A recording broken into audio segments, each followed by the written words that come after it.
Great morning जी, great morning दोस्तों, नमस्कार। भूपेश आनंद एक बार फिर आपके सामने बेटे बड़ी नई एनर्जी के साथ आज आया हूं। बिकॉज आज जो मैं लेक्चर लेने वाला हूं उसका नाम है लेक्चर नंबर 5 एंड आज से ही एक्चुअली में ये चैप्टर स्टार्ट होगा आपका कैपिटल स्ट्रक्चर थ्योरीज। अभी तक जो भी कराया वो तो बस ऐसे ही बेटे बस दे दिया आपको कुछ बताने के लिए। Because the name of the chapter is capital structure और कैपिटल स्ट्रक्चर थ्योरीज। आज से इस lecture number 5 onwards chapter number 18 ACCA F9 financial management, from today onwards I will be telling you something about capital structure theories. बेटे अभी तक तो लोहा गर्म कर रहे थे, बेस बना रहे थे, अब मैं आपको चोट मारनी स्टार्ट कर दूंगा। आज का लेक्चर नंबर 5 में और लेक्चर नंबर 6 में आई will be discussing towards capital structure theories की एक्चुअली में थ्योरीज कहना क्या चाहती है।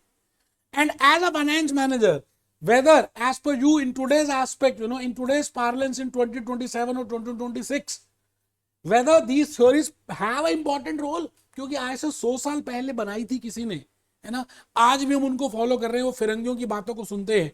तो मैं आज आपके सामने बड़ी सारी बातें रखूंगा। आप रजिस्टर ओपन करें। Great good morning, lecture number 5 chapter number 18 capital structure. हम कर रहे हैं इस समय चैप्टर 18, हम कर रहे हैं कैपिटल स्ट्रक्चर, हम कर रहे हैं लेक्चर नंबर 5। आइए जी आइए, इन सभी बातों के साथ मेरी आज आप सभी से प्यार भरी रिक्वेस्ट है कि आज का लेक्चर थोड़ा टेक्निकल है।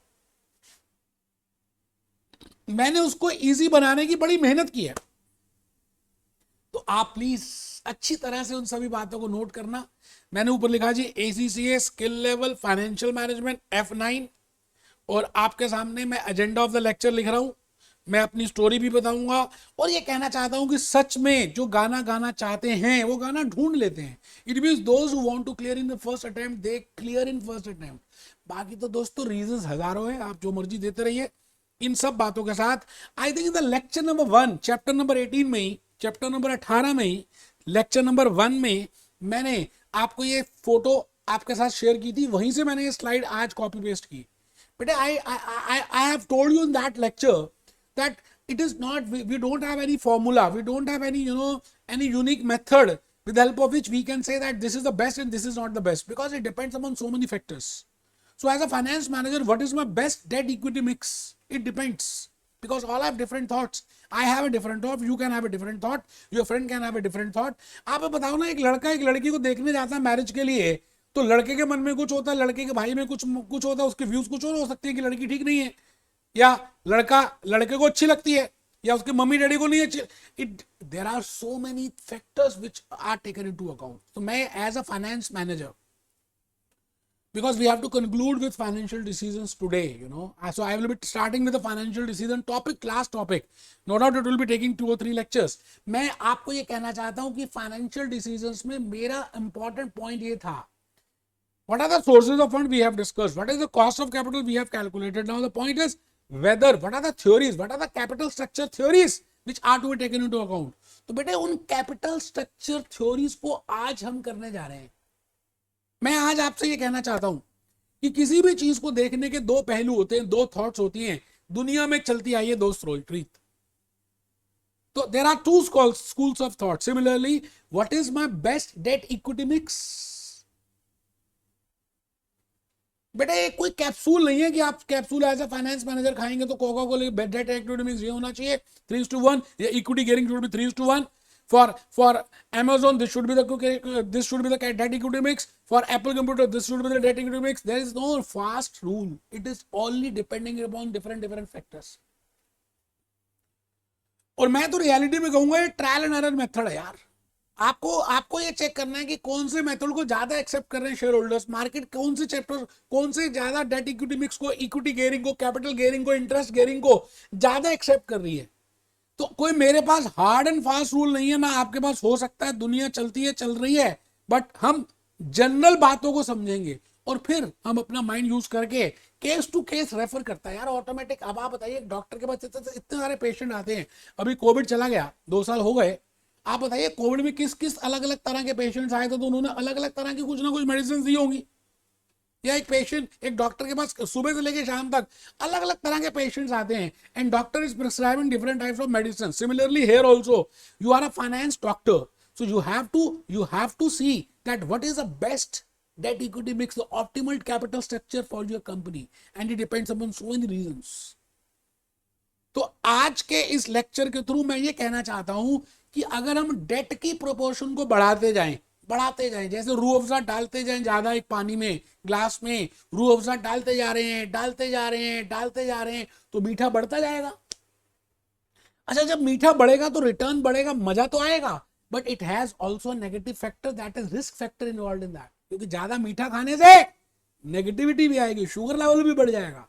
तो मैं आज ये चेक कर रहा हूं कि मुझे रूह अफ़ज़ा की कितनी स्पून्स डालनी है उस ग्लास ऑफ वाटर में, सो दैट वो टेस्ट ऑप्टिमम हो जाए, रिटर्न भी आए और ज्यादा रिस्क भी ना हो. Similarly, I want to find out how much should be the equity gearing, how much should be the ratio, how much should be the debt equity ratio, so that I can maximize the value of the firm, I can minimize the cost of capital. We have already seen, हमने lecture number 2 में 3 में यही देखा कि return को कैसे calculate करते हैं, वैल्यू को कैसे कैलकुलेट करते हैं. तो बेटे आपको एक बार दोबारा से दो विचारधाराएं, there are two schools of thought which I will be discussing.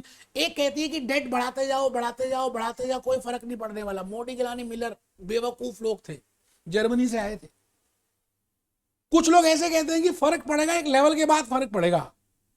तो हम जरा उनकी बातों को समझ लें, सीख लें, so that we can answer MCQ questions. तो आप पहले ऊपर लिखिए two schools of thought. As पर first school of thought I will say कि वो रेलेवेंट थ्योरीज हैं, मतलब debt equity mix plays an important role, ऐसा समझ लीजिए. और रेलेवेंट थ्योरी में हमने 3 थ्योरीज करनी है. The first is traditional theory, the second is M square, Modigliani and Miller with tax 1963. इससे पहले भी एक थ्योरी निकाली थी उन्होंने 1958 में, वो मैंने बाजू में लिखी है, बाजू आप चेक करिए. There are 2 types of broad classifications of capital structure theories, मतलब 2 स्कूल्स ऑफ थॉट है. एक कहती है कि डेट इक्विटी मिक्स बड़ा इंपॉर्टेंट है, रोल प्ले करता है. अगर आप डेट इक्विटी मिक्स को चेंज करेंगे तो आप अपनी वेटेड कॉस्ट को चेंज कर सकते हैं. And when you can change the weighted cost denominator, then you can change the value of the firm. As we already seen that market value is equal to future cash inflows upon KW. दूसरी theory ये कहती है नहीं, कभी नहीं, कुछ नहीं होगा, कुछ भी नहीं होगा, आप जो मर्जी कर लीजिए, क्योंकि शेयर होल्डर्स बड़े समझदार हैं, they are very rational, market is perfect, nothing doing, no tax, सब कुछ ठीक है. तो irrelevant theories Mahindra and Mahindra नहीं है, मोडी गिलानी एंड मिलर है. जर्मनी के 2 व्यक्ति खुद तो मर गए, आज मैं दिखाऊंगा कैसे दिखते थे, मरा गए होंगे. आज हमें उनकी थ्योरीज को करना पड़ रहा है. बेटे 1958, आप तो इस जो आपका जन्म है, आप पिछले जन्मों में रहे होंगे किसी में. बेटे आप तो 20 साल के हैं, 22 साल के, 25 साल के मैक्सिमम है, और ये तो 100 साल पहले की थ्योरी है. इसका मतलब आपका कोई दूसरा जन्म होगा, क्या पता आप भी जर्मनी में मोडी गिलानी मिलर और आपने ये थ्योरी निकाली हो. तो इररेलेवेंट थ्योरी, रेलेवेंट थ्योरी, आज हम 3 थ्योरीज डिस्कस करेंगे और लास्ट में मैं पैक कर दूंगा सारी थ्योरीज को by doing packing order theory. So I will B basically doing 4 types of theories. The first is the traditional theory, the second is the Modi-Gilani Miller approach second theory, that is 1963 theory, and the third is the packing order theory, and the fourth is the Modi-Gilani Miller 1958 approach. तो पहले मैं ये करूंगा, फिर मैं ऐसा करूंगा. पहले देखिए जी, फर्स्ट मैं ऐसा करूंगा, चलते चलते कौन मिला, चलते मोडी गिलानी मिलर 1958 मिला. चलते चलते कौन मिला, चलते मोडी गिलानी 1963 मिला. चलते चलते कौन मिला, चलते पैकिंग ऑर्डर थ्योरी मिली. तो बेटे इस तरह से मैंने प्रायोरिटी करनी है, मतलब पहले यहां से शुरू करना है, फिर धीरे धीरे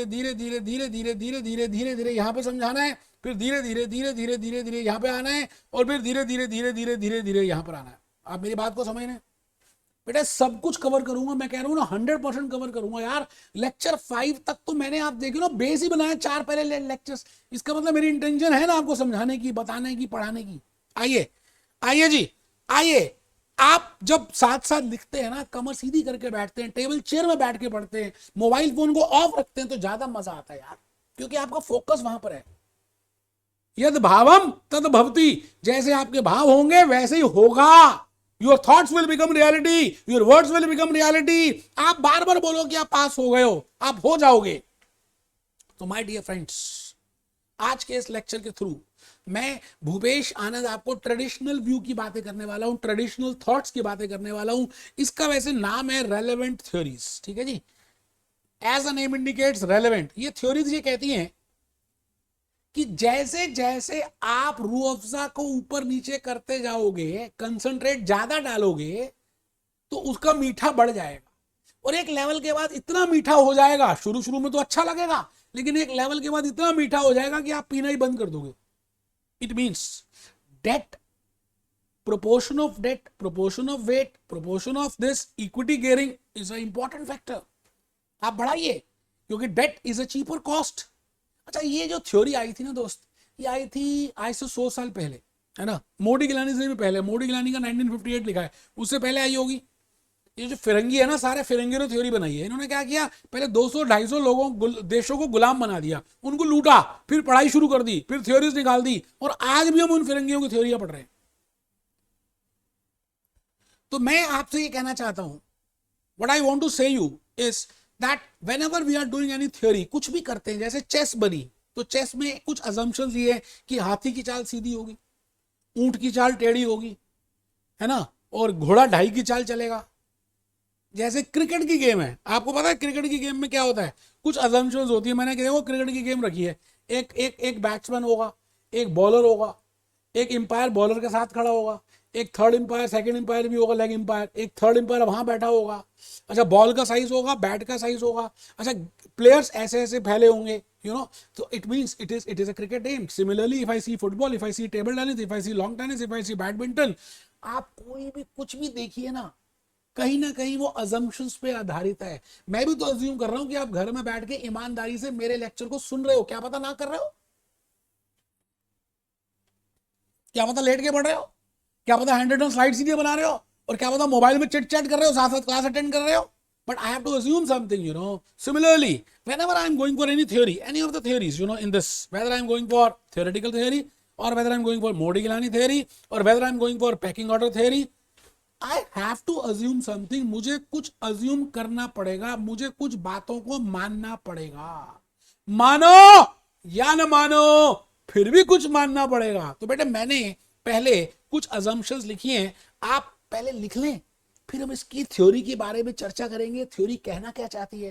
क्योंकि जब आप असम्पशंस लिख लेंगे ना, तो आपकी थॉट प्रोसेस उन्हीं असम्पशन के आसपास घूमेगी, तो आपको जब मैं बोलूंगा तो आपको ज्यादा समझ आएगा।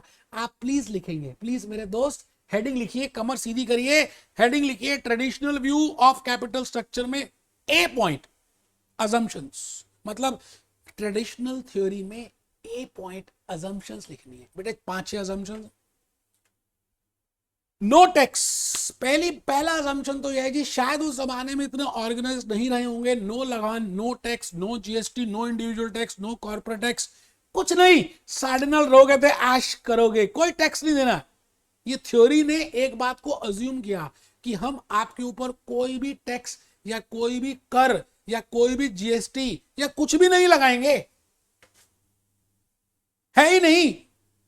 इट मीन्स कॉर्पोरेट एंटिटी जितना मर्जी अर्न कर ले, टैक्स नहीं देना। अच्छा, एक बात मैं बता दूं, जब टैक्स नहीं देना तो आपको पता है डेट के ऊपर हम टैक्स की छूट लेते आए। In chapter number 17 we have discussed that cost of capital debt is a cheaper source because we get tax saving on that. तो मैं आज आपसे एक बात ये कह रहा हूं, if there is no incidence of tax, then I will assume that there is no tax saving on interest which I pay. तो पहली बात आप सब लिखें, हमने ये माना है कि no GST, no corporate tax, no individual tax. एक बच्चा कहता है इंडिविजुअल और कॉर्पोरेट टैक्स में क्या डिफरेंस होता है? बेटे रामलाल के ऊपर जो टैक्स लगता है उसको हम इंडिविजुअल बोलते हैं, इंडिविजुअल टैक्स बोलते हैं because he is individual. But Ramlal Infosys में वर्क करते हैं, इन्फोसिस के ऊपर जो टैक्स लगता है, Infosys is a corporate entity and has to pay corporate tax. ना तो इंडिविजुअल टैक्स है, ना इन्वेस्टर के ऊपर है, ना कंपनी के ऊपर है। ऐश करो, सार्डिनल रहोगे तो ऐश करो। दूसरी असम्पशन, अभी ये थ्योरी क्या कहती है अभी नहीं बताया बेटे, मुद्दा वो नहीं है, क्योंकि आप जब असम्पशंस लिखेंगे तो आपको लॉजिकली ज्यादा समझ आएगा। There are two sources of funds, एक इक्विटी और दूसरा डेट। जैसे हमने इक्विटी गेयरिंग किया था कि भाई लॉन्ग टर्म डेट है, लोन है, रिडीमेबल, इरिडीमेबल, कुछ भी दो, और दूसरा इक्विटी से पैसे ले सकते हो, मतलब आपको पैसे लेने हैं तो दो सोर्सेज हैं। तीसरा, एक कंपनी जो मैंने आपको बताया था कॉस्ट ऑफ कैपिटल, जब हम ग्रोथ कैलकुलेट कर रहे थे तो मायरन गॉर्डन बताया था और मैंने रिटेंशन रेशियो बताया था और डिविडेंड पे आउट रेशियो बताया था। मैंने कहा था retention ratio is equal to 1 minus dividend pay out ratio. तो यहां पर ये मान के चल रहे हैं कि जितनी भी अर्निंग कर रहे हैं हम पूरी डिस्ट्रीब्यूट कर देंगे। It means we are following 100% dividend pay out ratio. 100% dividend pay out ratio का मतलब है EPS is equal to DPS. एक बच्चे को स्पीड तेज लग रही है क्योंकि उसने पिछले लेक्चर्स नहीं किए। ये तो रिवीजन करा रहा हूं, ये तो मेरा महान वो है कि आपको रिवाइज भी कराता जा रहा हूं साथ साथ। That what is dividend pay out ratio? When I say dividend pay out ratio, it means I have declared 100% dividend, the 100% earning as dividend. It means EPS is equal to DPS. It means I am not doing any retention. It means retention ratio 0%। फिर भी इसके बाद भी tax ना होने के बावजूद भी वो ये कहते हैं कि डिबेंचर्स में क्योंकि हम फिक्स इंटरेस्ट देते हैं और इक्विटी शेयर होल्डर्स में एक्सपेक्टेशंस ह्यूज होती हैं, तो कॉस्ट ऑफ डिबेंचर फिर भी कम होगा कॉस्ट ऑफ इक्विटी से। तो ये बात भी अज्यूम कर लीजिए। अब इन बातों के साथ हम आगे चलेंगे क्योंकि असम्पशंस होती हैं। इन असम्पशन के साथ मैं अब आपको बताना शुरू करूंगा ऐसे ऐसे ऐसे ऐसे ऐसे ऐसे। You are a finance manager of a company and you want to decide that how much should be the equity gearing or how much should be the debt equity mix. तो आपके पास दो रास्ते हैं। एक तो कम रखे डोज, किसकी date की। इसका मतलब इक्विटी गेयरिंग कम होनी चाहिए। इसका मतलब डेट का प्रोपोर्शन कम होना चाहिए। इसका मतलब बोरोअर फंड कम रखें। अच्छा, जब बोरोअर फंड कम रखेंगे तो इक्विटी ज्यादा होगी क्योंकि आपको पैसे तो पूरे चाहिए। अच्छा, जब इक्विटी ज्यादा होगी तो उन लोगों की एक्सपेक्टेशंस भी ज्यादा होंगी। अच्छा, जब उनकी एक्सपेक्टेशंस ज्यादा होंगी तो कॉस्ट ऑफ इक्विटी भी ज्यादा आएगा। और हमने देखा था कॉस्ट ऑफ कैपिटल के चैप्टर में, cost of equity is the highest cost because they expect bonus, they expect right, they expect market price, they expect MPS, they expect everything. जैसे कंपनी को घर में ले जाए। But if I see debt, if I see long term debt, in that case we have very limited expectations. These people, they have very lower expectations. Getting my point? तो cost of debt कम होगी। अच्छा, weighted cost बढ़ जाएगी। क्यों? क्योंकि equity का proportion ज्यादा तो weighted cost will increase। और अगर दूसरे एस्पेक्ट में देखें, जब आप डेट को बढ़ा दोगे, अच्छा पहले इसको कंप्लीट कर लेते हैं। लो लेवल ऑफ गियरिंग में पहले लेफ्ट हैंड साइड में लिखिए weighted average cost will decrease. Low level of gearing, ये बेटा मैंने थोड़ा सा गलत कर दिया। Then weighted cost of capital will increase क्योंकि कॉस्ट ऑफ इक्विटी ज्यादा है और इक्विटी का प्रोपोर्शन ज्यादा है। लो लेवल ऑफ गियरिंग का मतलब है आपने डेट कम रखा हुआ है। As proportion of debt gearing increases,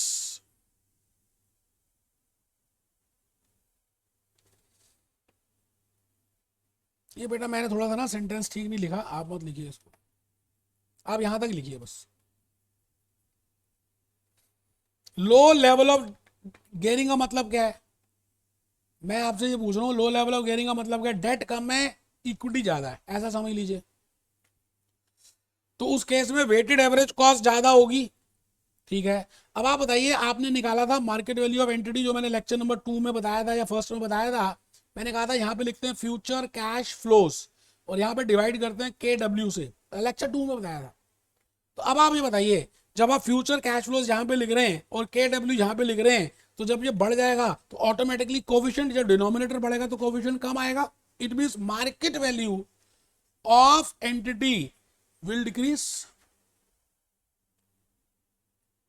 दूसरी बात, अगर आप यहां पर आ जाएं, यहां देखें high level of gearing, high level of gearing, high level of gearing, it means when debt proportion is more, it means when debt is more or when you are increasing more debt and equity is less, तो risk तो ज्यादा होगा, commitment ज्यादा होगी, because आपको interest compulsory पे करना है, आप प्रॉफिट्स अर्न करें या ना करें।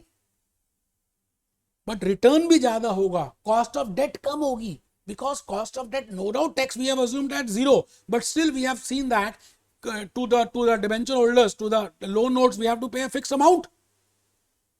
So the point is because the risk is more, equity shareholders का मैंने लिखा दिल हूं करे घबराए, इक्विटी शेयरहोल्डर्स मन ही मन डरना शुरू कर देंगे। दिल हूं हूं करे घबराए। जब आपका रिजल्ट आने वाला होता है बेटे, एक दो दिन पहले आपका मन कैसे करता है? हूं करता है।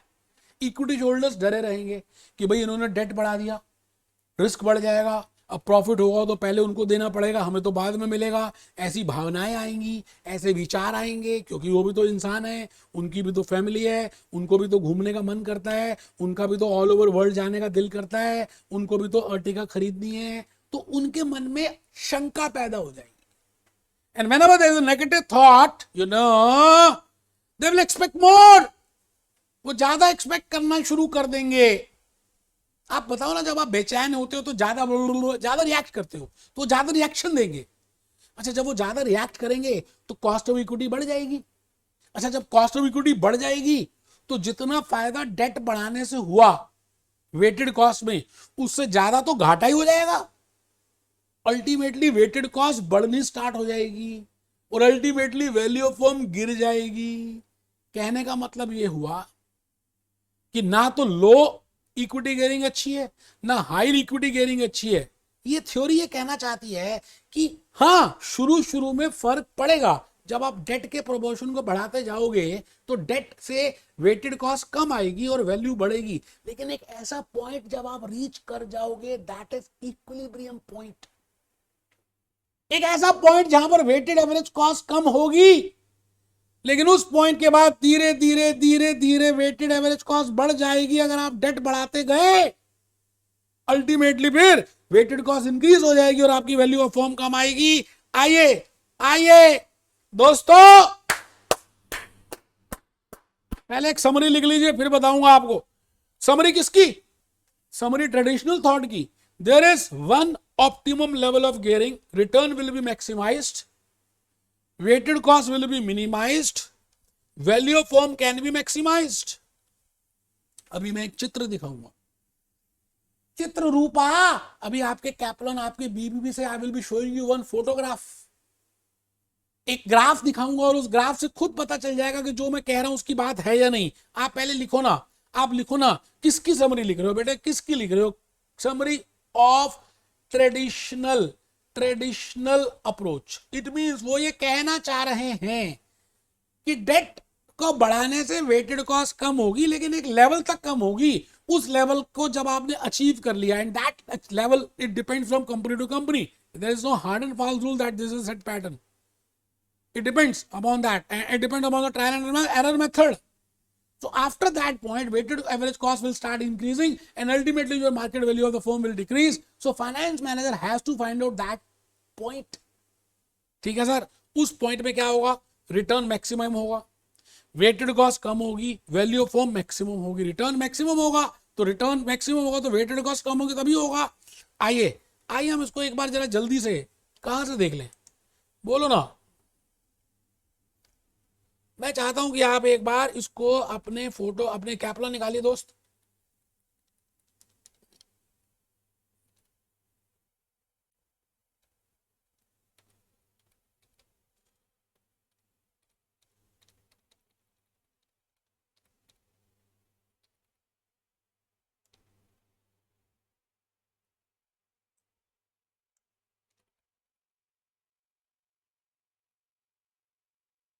लो जी, ये बेटे फोटो। मैं चाहता हूं कि आप इसको बना लेंगे तो बहुत अच्छे में रहेंगे, पर आप में से कई बच्चे ऐसे हैं जो आलसी हैं, मुझे पता है। एमसीक्यू इसमें से आए हुए हैं, बनाओगे तो ज्यादा लॉजिकली समझ आएगा। एक्स एक्सिस है जी, ये एक्स एक्सिस में हम इंडिपेंडेंट वेरिएबल रखते हैं जी, और इंडिपेंडेंट क्या है? Debt equity ratio. मेरी मर्जी है, मैं 10% डेट रखूं, 20% रखूं, 30% रखूं, 40 रखूं, 50 रखूं, 60 रखूं। This is independent. I want to decide as a finance manager. And on y axis we always keep a dependent factor, and cost of capital is dependent because cost of capital is dependent upon the debt equity। अब आप ये check करो, जब 0% equity debt होगा तब भी cost of equity कुछ तो थी। अच्छा, जैसे ही मैंने धीरे धीरे डेट को बढ़ाना स्टार्ट कर दिया, अब आप चेक करो ना, कॉस्ट ऑफ डेट, पहले यहां तक देखते हैं, कॉस्ट ऑफ डेट होनी शुरू हो गई। अच्छा, कॉस्ट ऑफ डेट में, डेट के केस में we give fix amount at a fixed interval of time. They don't have that much expectations. So whether it is up to 50% or 60%, it will remain same. अभी increase हो रही है, वो मैं बताऊंगा थोड़ी देर में कि क्यों इंक्रीज हो रही है। लेकिन जैसे जैसे आप डेट बढ़ाते जा रहे हो तो इक्विटी का प्रोपोर्शन कम होगा। अच्छा, जब इक्विटी का कम होगा तो कॉस्टली चीज आपने कम ली, तो धीरे धीरे आप चेक करो, मैं कलर चेंज कर रहा हूं बेटे, मैं कह रहा हूं धीरे धीरे धीरे धीरे आप चेक करिए ना, आपकी कॉस्ट धीरे धीरे कम होती जा रही है। और एक ऐसा पॉइंट आ गया, एक ऐसा पॉइंट आ गया, एक ऐसा पॉइंट आ गया, एक ऐसा पॉइंट आ गया जहां से आप परपेंडिकुलर ड्रॉ करेंगे तो आपको पता चल जाएगा that how much should be your date equity mix. क्योंकि अगर आप ध्यान से देखें, यहां के बाद आपकी कॉस्ट, वेटेड कॉस्ट बढ़ती जा रही है, बिकॉज जब आप एक लेवल से ज्यादा डेट का प्रोपोर्शन इंक्रीज कर देंगे तो फाइनेंशियल रिस्क इंक्रीज हो जाएगा, which is indigestible by the equity share holders, and they will have anxiety, and they will start thinking more, and they will start expecting more, because more the risk, more the return. तो ultimately जो cheaper cost of debt है due to proportion of debt, उसका effect nullify होना start हो जाएगा और वो धीरे धीरे ओझल हो जाएगी और अल्टीमेटली वेटेड कॉस्ट फिर बढ़नी शुरू हो जाएगी। इसका मतलब आपका ऑप्टिमम डेट इक्विटी मिक्स यही होना चाहिए।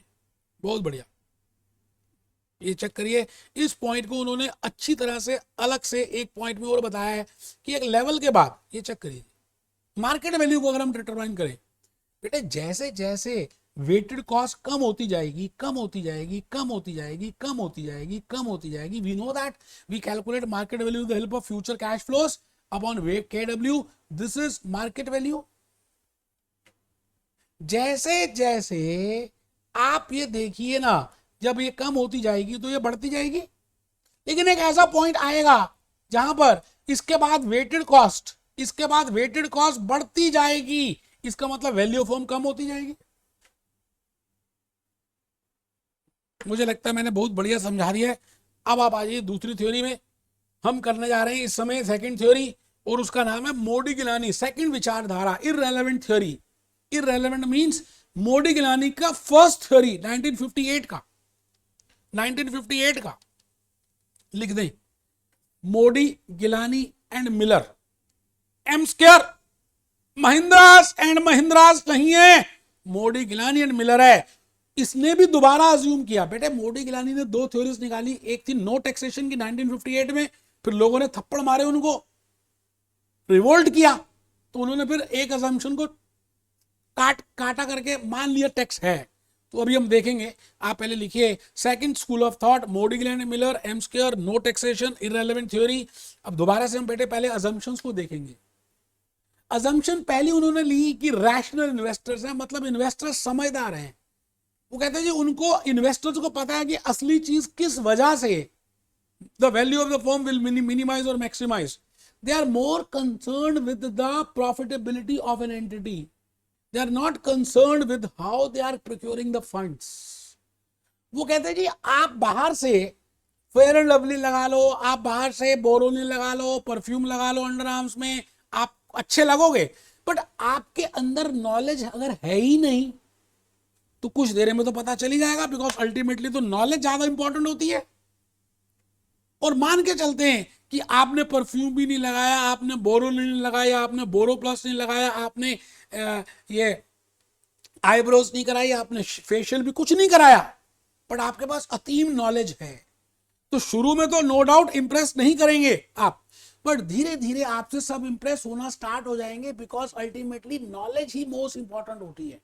आपके आउटर फिट्स इतने इंपॉर्टेंट नहीं है, आपकी नॉलेज ज्यादा प्रीशियस है। मोडिगिलानी कह रहा, भाई साहब मैं नहीं कह रहा, लास्ट में मैं कहूंगा कि नॉलेज और आउटर फिट्स दोनों इंपॉर्टेंट है। अभी हम मोडिगिलानी की बात कर रहे हैं। Modigliani is irrelevant theory of capital structure, and as पर Modigliani they are assuming something. The first is rational investors. Rational investors means knowledge is free and investors are very much knowledgeable. वो अपना अच्छा बुरा अच्छी तरह से समझ सकते हैं। अच्छा, पहली बात जो मोडिगिलानी ने अज्यूम किया वही वाली बात जो ट्रेडिशनल में थी, नो इंसिडेंस ऑफ टैक्स। ठीक है सर,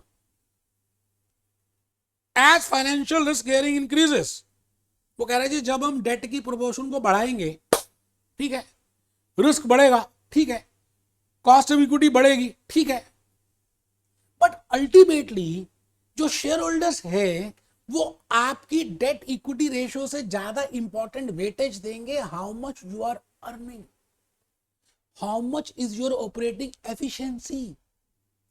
वो आपकी ईबीआईटी की कमाई के दर पे ज्यादा वेट प्ले करेंगे as compare to debt equity mix. Debt equity mix is just a facial, आप अंदर से कैसे हैं, that is your operating efficiency, that how much EBIT you are earning.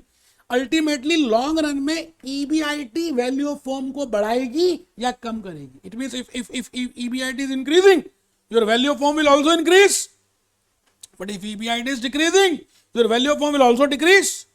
It is not the debt equity mix which plays an important role as per Modi, Gilani and Miller. तो लिखेंगे no, as financial risk increases, KE will increase in the same proportion and weighted cost will remain same in the long run, क्योंकि weighted cost is not the important factor due to which they have taken the shares. They are only concerned with the operating efficiency. आप बताइए, आप इन्फोसिस के shares इसलिए लेते हो कि उसकी डेट इक्विटी अच्छी है या उसकी प्रॉफिटेबिलिटी अच्छी है? बेटे प्रॉफिटेबिलिटी अच्छी है। Existence of perfect capital market मतलब मोनोपोली नहीं होगी, डिओपोली भी नहीं होगी, कोई आ सकता है कोई जा सकता है। परफेक्ट कैपिटल मार्केट के फीचर्स आपको पता है, free entry, free exit and price is determined by demand and supply factors. No transaction cost, it means New York stock exchange से आप शेयर्स खरीदोगे और बेचोगे तो कोई दलाली नहीं देनी पड़ेगी, देयर इज नो ब्रोकरेज। अभी हम इस पे नहीं कह रहे कि ये assumptions हाइपोथेटिकल है या नहीं है, अभी हम इस पे टिप्पणियां नहीं कर रहे, we don't want to comment on this. Firstly just have an idea that what Modigliani, Miller they have assumed and then what they want to say, and after we got the idea then we can give the comment that whether it is okay as per today's parlance. And next is same operating risk in the same industry. ठीक है जी। अब देखिए जी मोदी, गिलानी कहना क्या चाह रहा है। I think मैंने अभी डिस्कशन में बता भी दिया कि क्रक्स ऑफ एम स्क्वायर 1958 में आई थी ये theory. Value of firm is related with EBIT. वो कहता जी एक कंपनी की वैल्यू ईबीआईटी पे आधारित है। दूसरी बात, how the funds have been procured, that is debt equity mix has no importance. तीसरी बात, weighted average cost will be unaffected in long run, कुछ नहीं फर्क पड़ने वाला क्योंकि नॉलेज ज्यादा इंपॉर्टेंट होती है। आप अच्छी ड्रेस पहन रहे हो, अच्छे ब्रांडेड सूट पहन रहे हो, आता वाता कुछ है नहीं, फेल हो गए एसीसीए में तो बिग फोर में थोड़ी जॉब मिलेगी। Value of firm will remain same. ये सभी बातें उन्होंने बड़े प्यारे से एक फोटो में समझाई हैं।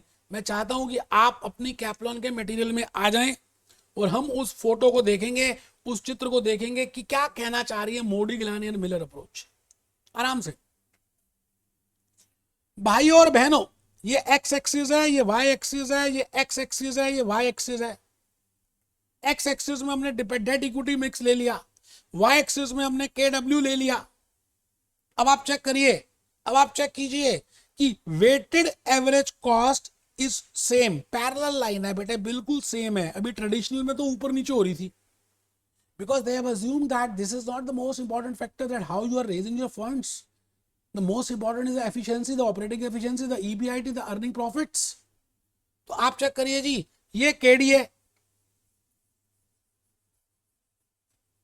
ये केडी सेम है,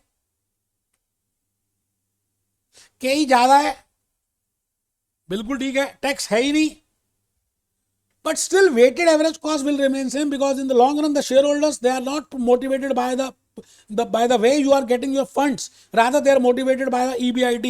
तो इसलिए वो सेम है और ultimately it will have the same value of firm, value of the company. Just have a look on this, value of the company will remain same in the long run. अगर हम debt equity की बात करें, हाँ value of firm बढ़ सकती है अगर आप EBIT बढ़ाते हैं, ठीक है जी। तो ये असम्पशंस हैं, मुझे ऐसा लगता है कि मैंने 99% समझा दिया। अभी दो थ्योरीज और रहती हैं, एक मोदी, गिलानी की 1961 की, 1964 की, जब उन्होंने टैक्स की असम्पशन ले ली, और एक पैकिंग ऑर्डर थ्योरी। ये दो थ्योरीज करेंगे। अभी लेक्चर नंबर 6 में मैं ये डिस्कस करूंगा बेटे, मैं एक बात भी छोड़ूंगा नहीं यार। बी हैप्पी, फिर उसके बाद टेस्ट टू अंडरस्टैंडिंग भी करेंगे। Be happy, B jolly, B cheerful.